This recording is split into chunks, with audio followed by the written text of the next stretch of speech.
একটি বাচ্চা ও তার মা খাবার খাচ্ছিল। তখন তাদের বাসার কাজের মহিলাটি অসুস্থ হয়ে পড়ে যায়। তার হাতে খাবার ছিল, সেগুলো পড়ে গিয়ে নষ্ট হয়ে যায় এবং প্লেট ভেঙে যায়। সেজন্য মহিলাটি কান্না করে দেয়, কিন্তু বাচ্চাটির মা তাকে শান্ত করে। বাচ্চাটি বাসায় চলে যায়, সেখানে গিয়ে অসুস্থ হয়ে যায়।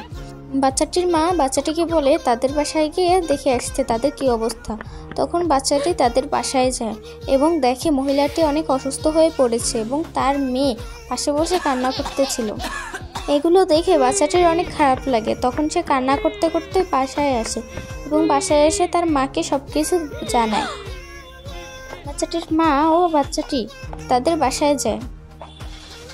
বাসায় গিয়ে যখন দেখতে পায় মহিলাটি খুবই অসুস্থ, তখন তিনি অ্যাম্বুলেন্স ফোন করে এবং তাকে হসপিটালে নিয়ে যায়। হসপিটালে নিয়ে তাকে চিকিৎসা করে, কিন্তু ডাক্তার জানায় সে মারা গেছে। এটা শুনে সবারই মন খারাপ হয় এবং মহিলাটির মেয়ে অনেক কান্না করতে থাকে। বাচ্চাটিও তার মা তাকে বাসায় নিয়ে আসে।